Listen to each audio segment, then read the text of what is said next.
Me and God's relationship, we were apart, right? Because I was kind of walking away. And so I like to always compare my life to the prodigal son. And so that's pretty much what my life was like. My life came crashing down on me for doing my own thing, for not consulting with my Father in heaven, the great King. I left the kingdom. I was doing my own thing. When I got back to Houston, still doing my own thing because I felt shame, right? And so I was trying to figure my life out on my own instead of asking my Father who knows all and knows what the plans he had for my life.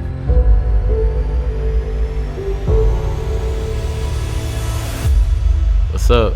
I'm DeSante, from Houston, Texas, born and raised, grew up in the church, right? My dad's a deacon. My mom, she did a lot of things in the church. And so I just was always there. So I guess you could say I knew Christ at an early age, and I knew all the Christianese. I knew all the language. I knew how you should dress and how you should walk, and had a lot of great friendships, seen a lot of great things in the church. Growing up in a household that was Christian and growing up in a household that loved the Lord and loved Christ, we did devotions, right? We had family devotions all the time with my 3 siblings, myself, my parents. We tried to do them, in the morning. We tried to read, a quick scripture prayer. And at night, we had a family roundtable devotion, right?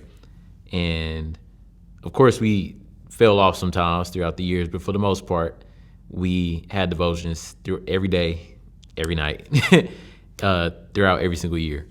And the cool thing about that, I believe that at an early age, maybe around actually elementary, we could probably start with elementary. I had friends that would always come to the house, and devotions did not stop in the house. Basically, my parents were like, "Okay, if you come into the house, y'all doing devotion too." They weren't going to change their routine and our routine just because my friends were there.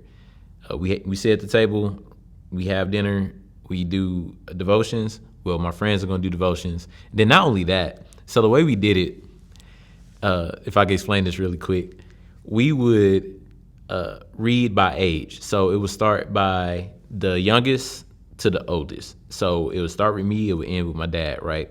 And so when my friends came over, they had to read too. It wasn't like you're just there not participating. No, we'll go from DeSante, he reads a few verses. Whatever friend is there, they read some, whoever else, my sisters, and then all the way up to my dad. And that's how we did our devotions. And so I believe that was a way that God used me at an early age to bring people in and bring people to get to know him. And the cool thing is the effect that it has on some people now. I have a lot of friends that reach back out to me and tell me that, it truly helped them being in that home. And now they're Christian, and now some are doing ministry, which is amazing. So that's just like a start of my early age. But to fast forward to high school, I was playing sports, playing basketball. I played pretty much every sport. But, I stuck with basketball. Basketball was my favorite sport, as Little Bow Wow would say, or Curtis Blow, whatever era you're in. And I thought I was going to go to the NBA. That was my one track mind. I'm playing basketball. I'm going to the league. That's all I thought. I played AAU, so I played basketball in the summer, and I played basketball during the school year nonstop. That's all I did. And I'm obviously still going to church, still participating in activities at the church. So my life was church and basketball. I actually enjoyed being at the church. I believe basketball took a front seat in my life, and God took a back seat. And the best way I could say it, I explain this to people that I use God as a co-signer in my life. So, okay, well, they say God gives gifts, and obviously he gave me the gift to play basketball. And so surely he would want me to go to the NBA. Surely, this is going to work out for my life. And so I think the issue in my life, what I did was I focused too much on the sport and the gifting itself rather than the kingdom of heaven, which it tells you to seek first the kingdom of heaven and all this righteousness, and then all these things will be added. And for me, I believe if I focused on what God wanted in the kingdom and his righteousness first, I believe he would have made everything clear. in my life. And so to fast forward, I played basketball pretty much my whole life. I started at the age of 4, all the way up to it ended for me in organized sports at 18. So I got to the University of Texas San Antonio. I got in on academics. I had good grades throughout high school. Really just throughout elementary, middle school, and high school. Throughout my entire schooling, I had good grades. And so I got in on an academic scholarship. And I was going to walk on. And at a D1 school, I wanted to play. I wanted to go to the NBA. So my thought was, okay, I'm getting recruited by D2s. I'm getting recruited by JUCOs, but my grades are good. So let me go to a D1 school, and I'll walk on. And I have faith in myself that I'm going to make the team. And so I did just that. I went to UTSA. I participated in the walk-on tryouts. I did well. I thought I was going to make the team, and sure enough, they redshirted me, and which means basically you're on the practice team, and you don't get to play for that year, and you don't travel with them, and all you do is practice. And for me, I had a huge ego, and that was a shock for me because practice for me it's kind of like you practice, and the reward was playing in the game. And for me not to have that reward of playing, it didn't click, and it didn't work out for me in my ego. And so I ended up going, and I quit. I pretty much gave up on basketball. And from that standpoint, I became a regular student. I felt like I wasn't good enough to play basketball anymore. And it was a hard transition because doing that your whole life from 4 years old to 18, that's 14 years of your life doing one thing. And when that changes, it messes with your brain, whether you know it or not. And so I became a regular student. I, had many friends, but ultimately what happened is that I lost my focus in school.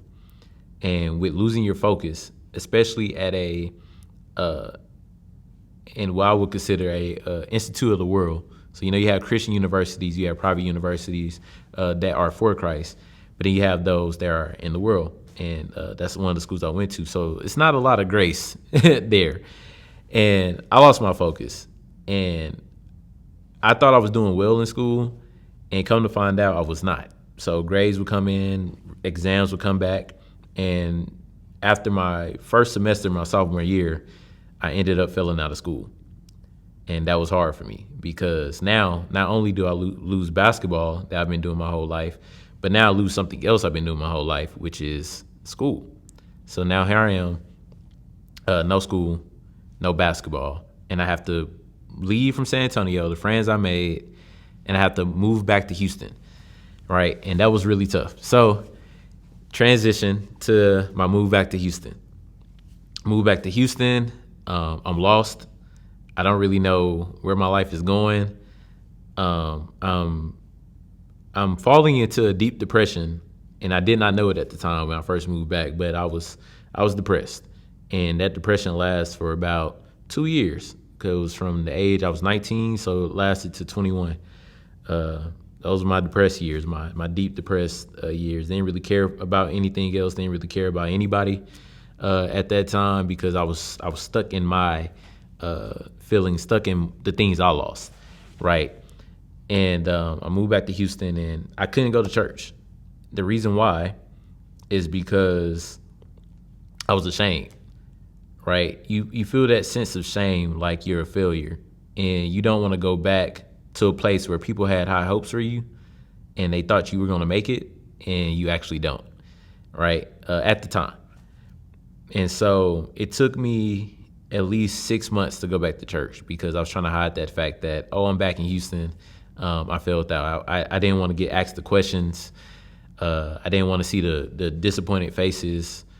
And at least that's what I thought. That's what the enemy has placed in my head. So every day, my parents asked me, am I going to go to church? And I'm like, nah. So in that moment, I lost my way. I wouldn't say I lost my faith, but me and God's relationship, we were apart, right? Because I was kind of walking away. And so I like to always compare my life to the prodigal son, right? The prodigal son, he had a father who was a king. He wanted his inheritance, and he separated from his father and left the kingdom to go and do his own thing, right? And so he did his own thing. He spent all his inheritance, and then he came crashing down and was about to eat with the pigs. And so that's pretty much what my life was like. My life came crashing down on me from doing my own thing, for not consulting with my Father in heaven, the great King. I left the kingdom. I was doing my own thing.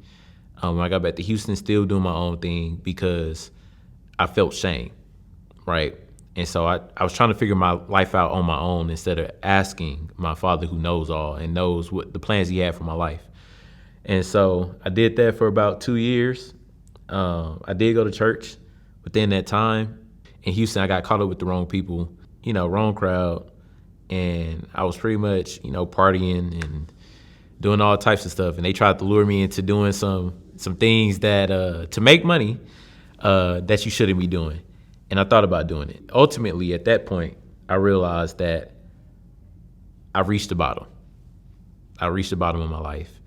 And once I got there, that's when I chose to, while I was at home, I chose to get on my knees and pray to the Father that I knew I had, that cared about me, and to surrender my life to him, because I didn't know where I was going. I was lost. I was trying to figure it out on my own, and it just seems like the weight of the world was on my shoulders, and I was being crushed. So I had to turn to Christ and surrender my life to him. And ultimately, that's when my life began to change. I began to build my life around Jesus at the age of 22. At the age of 23, I started to tell people about the things. So I returned to what I was doing, or how God used me as far as bringing people into into relationship with him. I started to do it by the things I've learned in my word and everything like that. By the age of 24, I was called to move away from Houston to Dallas, Texas, where now I currently am at OCBF, and I do ministry work here, and I've been doing ministry for the last 2.5 years. And so, yeah, that's pretty much my testimony. But basically, if you want to compare it to anything, it would be the prodigal son. I was lost. I returned to my Father, who is a great King, and now I'm found.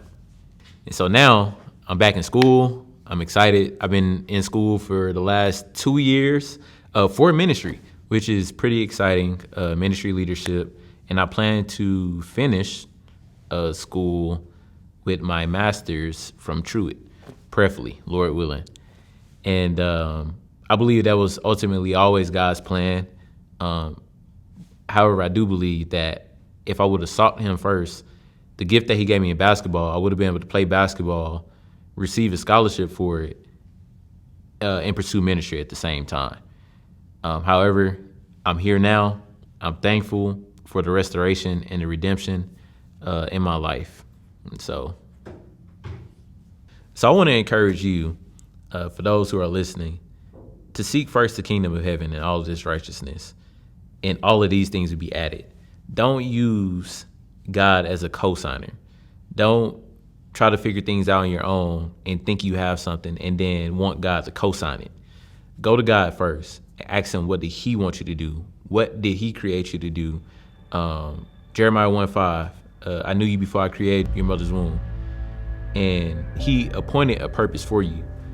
And so I want you to consider that. I want you to go back to our great creator, and I want you to seek him first in his kingdom and his righteousness, and allow him to lead you into the calling and the purposes he has for you.